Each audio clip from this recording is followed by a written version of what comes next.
প্রিয় সপ্তম শ্রেণীর শিক্ষার্থীরা সবাই কেমন আছো? আশা করি সবাই ভালো আছো, সুস্থ আছো, নিরাপদে আছো। তোমাদেরকে ধর্মরাজিক উচ্চ বিদ্যালয়ের অনলাইন ক্লাসে স্বাগতম জানাচ্ছি। তোমরা জানো এটা তোমাদের গণিত ক্লাস। আমরা অনুশীলনী 1.2 থেকে আলোচনা করেছিলাম। ইতিমধ্যে আমাদের তোমার প্রায় 20 নাম্বার পর্যন্ত, অর্থাৎ 19 নাম্বার বাদ দিয়ে আমরা 20 নাম্বার পর্যন্ত আলোচনা করেছি। ঠিক আছে, আজকে আমরা প্রথমেই 19 নাম্বার নিয়ে আলোচনা করব। প্রিয় শিক্ষার্থী, দেখো বলা হচ্ছে কোন ক্ষুদ্রতম পূর্ণবর্গ সংখ্যা 9, 15 ও 25 দ্বারা বিভাজ্য। কোন ক্ষুদ্রতম পূর্ণবর্গ সংখ্যা 9, 15 ও 25 দ্বারা বিভাজ্য? অর্থাৎ যেই ক্ষুদ্রতম সংখ্যা 9, 15, 25 দ্বারা বিভাজ্য হবে, সেই ক্ষুদ্রতম সংখ্যাটি অবশ্যই পূর্ণবর্গ সংখ্যা হতে হবে। অর্থাৎ যাকে বর্গমূল করলে পূর্ণ সংখ্যা পাওয়া যাবে। তাহলে আমরা দেখি এবার 19 নাম্বার। দেখো, যে ক্ষুদ্রতম, প্রথমে আমাকে জানতে হবে কোন ক্ষুদ্রতম সংখ্যাটি 9, 15, 25 দ্বারা বিভাজ্য, সেটা আগে জানতে হবে। তারপর বের করতে হবে সেই সংখ্যাটি পূর্ণবর্গ সংখ্যা কিনা। তাহলে আমরা আগে জেনে নিই যে ক্ষুদ্রতম সংখ্যা 9, 15, 25 দ্বারা বিভাজ্য, সেই ক্ষুদ্রতম সংখ্যা আগে আমরা বের করব। তাহলে লিখব কি, যে ক্ষুদ্রতম সংখ্যা 9, 15 ও 25 দ্বারা বিভাজ্য, 25 দ্বারা বিভাজ্য, সে ক্ষুদ্রতম সংখ্যা নির্ণয় করার জন্য আমরা কি করব? 9, 25 এবং 25-এর 9, 15 এবং 25-এর লসাগু বের করব। তাহলে সেই ক্ষুদ্রতম সংখ্যা হবে 9, 15 ও 25-এর লসাগু এর সমান, লসাগু এর সমান এই। তাহলে যে ক্ষুদ্রতম সংখ্যা 9, 15, 25 দ্বারা বিভাজ্য হবে, সেই ক্ষুদ্রতম সংখ্যা হবে কি 9, 15, 25 দ্বারা 9, 15, 25 এর লসাগু এর সমান। তাহলে এখন আমরা 9, 15 এবং 25 এর লসাগু বের করব। 9, 15, 25, প্রথমে 3 দিয়ে দিব। 3 3 9, 3 5 15, 25 কে 3 দিয়ে ভাগ যাবে না, তাই 25 বসে যাবে। এবার দিব 5 দিয়ে। 3 5 কে 5, 5 5 এ 25। সুতরাং লসাগু সমান 3 গুণ 5 গুণ 3 গুণ 5 সমান কত হয়? 3 5 এ 15, 3 15 45, 45 আর 5 গুণ করলে হবে 225। এভাবে করতে পারি আমরা। 3 5 15, 3 5 15, 15 15, 225। এই হচ্ছে লসাগু। এখন এই 225 এটি পূর্ণবর্গ সংখ্যা কিনা যাচাই করি। যদি পূর্ণবর্গ সংখ্যা হয়, তাহলে এটাই হবে আমাদের নির্ণেয় ক্ষুদ্রতম সংখ্যা। তাহলে এখন 225 পূর্ণবর্গ সংখ্যা কিনা দেখো, এখানে 225 এর মৌলিক গুণনীয়ক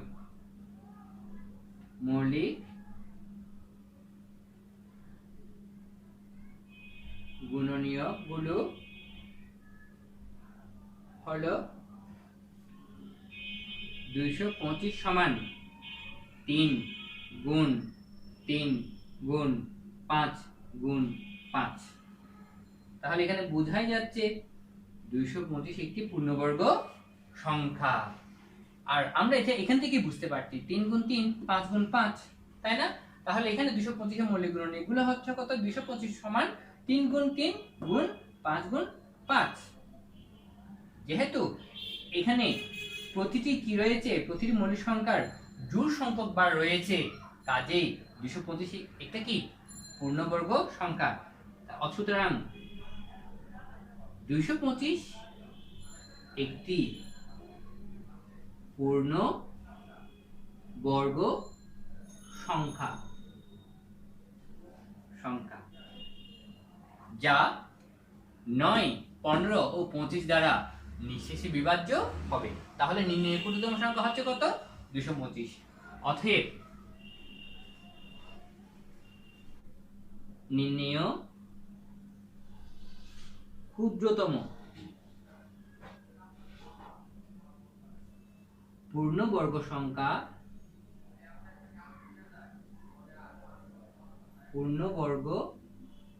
সংখ্যা সমান 225।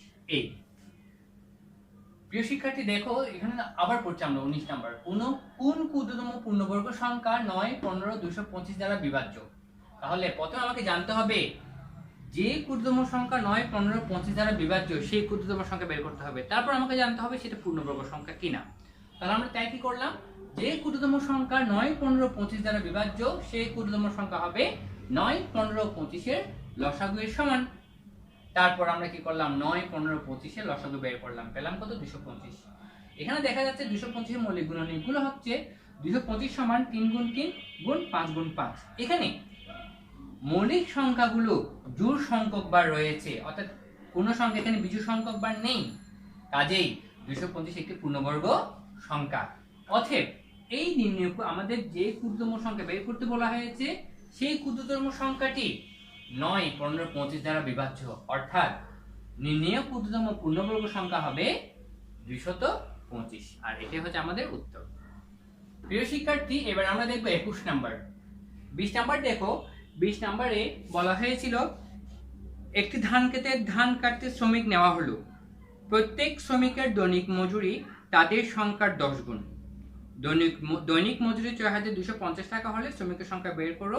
এটা আমরা 17 নাম্বারের সাথে বলেছিলাম, একই রকম অঙ্ক, এটা আমরা করে দিয়েছি, তাই আমি 21 নাম্বার নিয়ে আলোচনা করছি, 20 নাম্বার আর বলছি না। দেখো 21 নাম্বার, সবাই বইয়ের দিকে তাকাও এবং বোর্ডের দিকেও তাকাও। দুটি ক্রমিক সংখ্যার বর্গের অন্তর 37 হলে সংখ্যা দুইটি নির্ণয় করো। দুটি ক্রমিক সংখ্যার বর্গের অন্তর 37 হলে কি করতে হবে? সংখ্যা দুইটি নির্ণয় করতে হবে। তাহলে আমরা এখন ক্রমিক সংখ্যা মানে কি বুঝি? ক্রমিক সংখ্যা কে কি বলতে পারবে? আশা করি অনেকেই জানো। ধরো একটি সংখ্যা যদি 2 হয়, এরপরের সংখ্যা হচ্ছে 3। একটি 51 হলে এরপরটা 52। একটি যদি 91 হয় এরপরটা 92। যদি 95 হয় এরপরটা 96। এগুলো হচ্ছে ক্রমিক সংখ্যা। অর্থাৎ 1, 2, 3, 4, 5, 6, 7, 8, 9, 10 এভাবে ক্রমিক সংখ্যা আমরা নির্ণয় করে থাকি। তার মানে হচ্ছে যদি একটি সংখ্যা 4 হয় অপর সংখ্যাটি হবে 5। ওকে, যাক, তাহলে আমরা এখন অঙ্ক চলে যাই।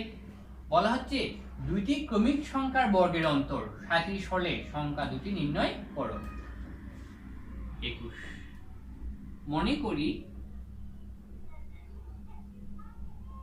মনে করি একটি সংখ্যা বা প্রথম সংখ্যাও বলতে পারি, একটি সংখ্যা সমান ক, তাহলে অপরটা কত হবে? তার থেকে 1 বেশি হবে, অর্থাৎ ক যোগ 1। তাহলে অপর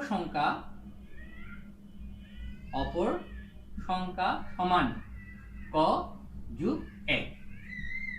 এখন আমাকে বলা হচ্ছে দুটি ক্রমিক সংখ্যার বর্গের অন্তর 37। দুটি ক্রমিক সংখ্যার বর্গের অন্তর 37, অর্থাৎ অন্তর এর অর্থ হচ্ছে বিয়োগফল। আমাকে কি করতে হবে? এই সংখ্যা এবং এই সংখ্যার বর্গ করতে হবে, এবং একটি থেকে অপরটি বিয়োগ করলে কত পাবো? 37 পাবো। এটা প্রশ্নে বলা হচ্ছে, তাই না? তাই আমরা বলতে পারি প্রশ্ন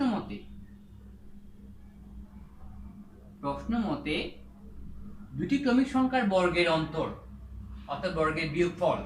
তার মানে কোনটা থেকে কোনটা বিয়োগ করব? এটার বর্গ থেকে এটার বর্গ বিয়োগ করব। কেন? দেখো, ক যোগ 1 এর বর্গ থেকে ক এর বর্গ বিয়োগ করলে কত পাবো? 37 পাবো। কেননা বলা হচ্ছে দুটি ক্রমিক সংখ্যার বর্গের অন্তর 37 হলে, অর্থাৎ ক যোগ এটার বর্গ থেকে এটার বর্গ বিয়োগ করলে কত পাবো? 37 পাবো। কেন?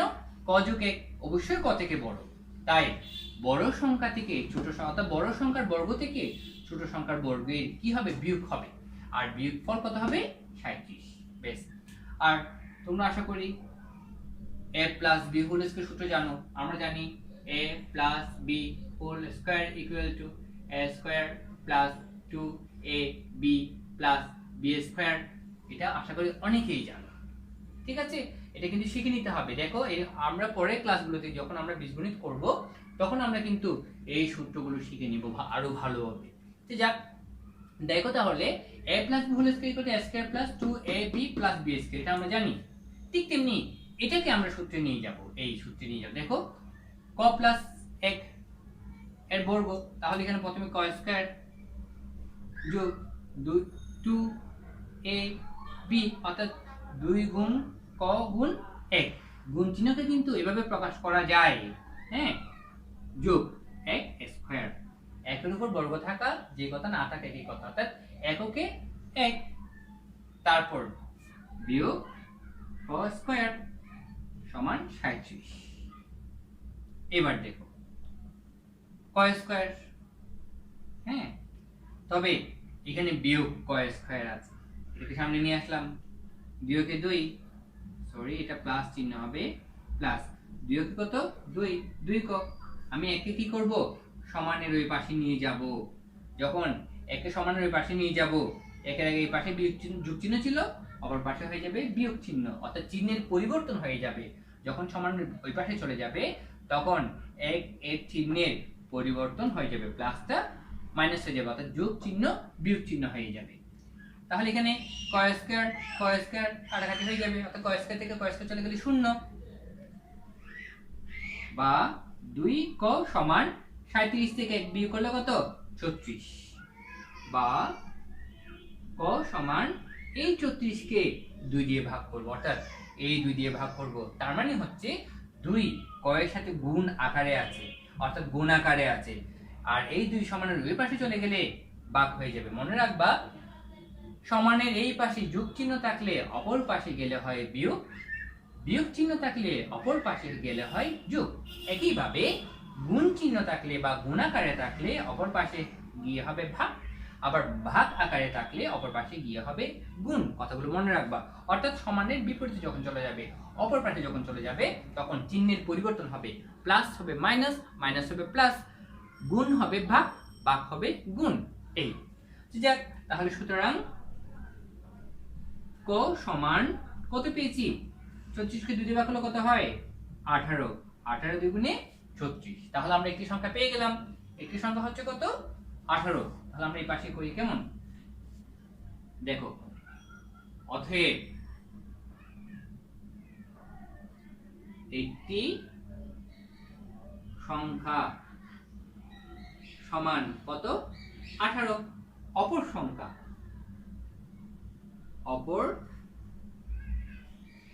সংখ্যা সমান 18 যোগ 1 সমান হচ্ছে কত 19। এই তাহলে এই দুটি সংখ্যার বর্গের অন্তর কত হবে 37 হবে। এই হচ্ছে আমাদের উত্তর। তাহলে উত্তর হবে কত, উত্তর 18 ও 19। এই হচ্ছে দুটি ক্রমিক সংখ্যা। প্রিয় শিক্ষার্থী, এবার আমরা দেখব 22 নাম্বার। এমন দুটি ক্ষুদ্রতম ক্রমিক সংখ্যা নির্ণয় করো যাদের বর্গের অন্তর একটি পূর্ণবর্গ সংখ্যা। আবার পরে প্রশ্নটি, এমন দুটি ক্ষুদ্রতম ক্রমিক সংখ্যা নির্ণয় করো যাদের বর্গের অন্তর একটি পূর্ণবর্গ সংখ্যা। অর্থাৎ আমাকে এমন দুটি ক্রমিক সংখ্যা বের করতে হবে যাদের বর্গের অন্তর হবে একটি পূর্ণবর্গ সংখ্যা। তাহলে আমরা দেখি, প্রথমে দেখো 22 নাম্বার। একইভাবে আমরা 21 নাম্বারের মতো প্রথমে লিখব, মনে করি একটি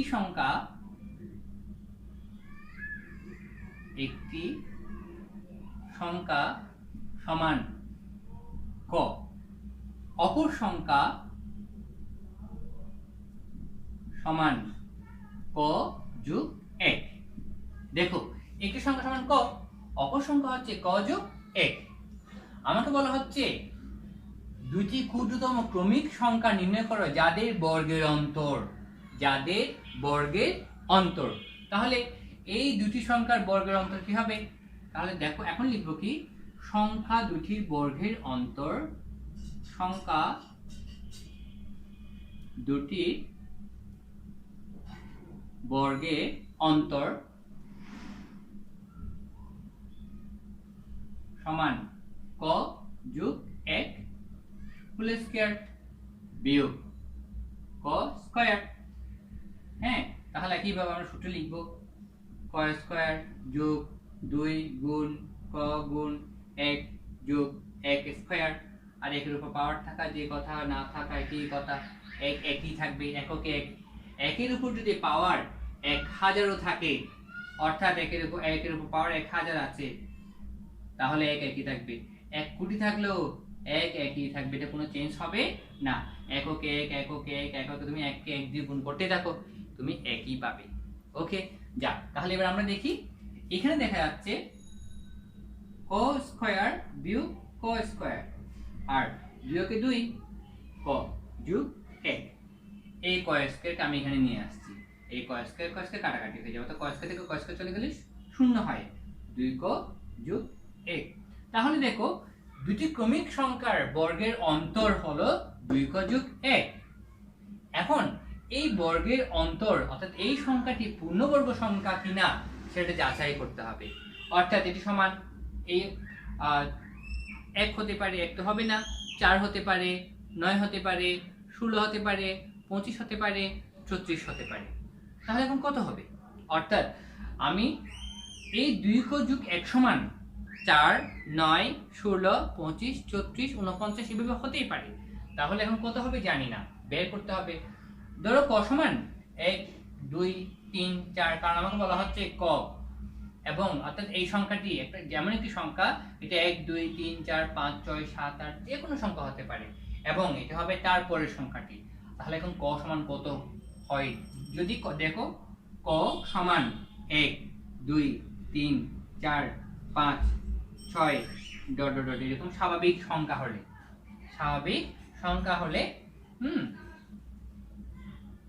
হতে পারে, ক সমান এত হতে পারে। এখন ক সমান যদি 1 হয়, ক সমান 1 হলে এখন এই সংখ্যাটি পূর্ণবর্গ সংখ্যাকে নিচে দেখবো আমরা। 1 হলে 2 গুণ 1 যোগ 1 সমান 2 কে 2 যোগ 1 সমান 3, কিন্তু 3 পূর্ণবর্গ সংখ্যা নয়, যা পূর্ণবর্গ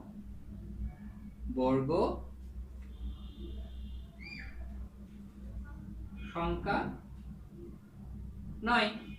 আবার ক সমান 2 হলে 2 গুণ 2 যোগ 1 সমান 2 গুণে 4 যোগ 1 সমান 5, যা কি নয়? পূর্ণবর্গ সংখ্যা নয়, পূর্ণবর্গ সংখ্যা নয়। আবার ক সমান 3 হলে 2 গুণ 3 যোগ 1, 3 দুগুণে 6 যোগ 1 সমান 7, সেটাও কি নয়? পূর্ণবর্গ সংখ্যা নয়, পূর্ণবর্গ সংখ্যা নয়। এখন ক সমান 4 হলে, ক সমান 4 হলে 2 গুণ 4 যোগ 1, 4 দ্বিগুণে 8, 8 এর একে 9, যা পূর্ণবর্গ সংখ্যা। আমরা কি বলেছিলাম? সংখ্যাটি 4, 9, 16, 25, 36, 49, 64 হতেই পারে, তাহলে 9 পেয়ে গেছি। তাহলে একটি সংখ্যা হবে 4, অপর সংখ্যা হবে 4 যোগ 1 সমান 5। তাহলে এখন লিখতে পারি আমরা, ক সমান 4 হলে কত হয়? 2 ক যোগ 1 এর মান হবে 9, যা পূর্ণবর্গ সংখ্যা, যা পূর্ণবর্গ সংখ্যা। এই তাহলে একটি সংখ্যা, অতএব আমি এটাকে এই পাশে লিখছি, কেমন? তোমরা কিন্তু নিচে লিখবে, আমি এই অংশটাকে এখানে লিখছি, বাকি অংশকে তোমরা কিন্তু এটা কোথায় লিখবে? নিচে লিখবে। অতএব একটি সংখ্যা সমান 4, অপর সংখ্যা সমান 4 যোগ 1 সমান কত? 5। এই তাহলে 4 এবং 5 এর বর্গের অন্তর হবে একটি পূর্ণবর্গ সংখ্যা। তুমি প্রমাণ করতে দেখতে পারো। 5 5 25, 4 4 16, 25 থেকে 16 গেলে কত? 9। তাহলে 9 একটা পূর্ণবর্গ সংখ্যা। এই প্রিয় শিক্ষার্থী, আশা করি বুঝতে পেরেছো। এটাই হচ্ছে আমাদের উত্তর। তো 4 এবং 5, উত্তর হবে কত? উত্তর 4 ও 5। প্রিয় শিক্ষার্থী, এই ছিল আমাদের আজকের আলোচনা। আজকে আমরা কত করলাম? 19, 21 এবং 22 করলাম। তোমরা কিন্তু বাসায় এগুলো প্র্যাকটিস করবে, ঠিক আছে? আর বারবার কিন্তু ভিডিওগুলো দেখতে থাকবে।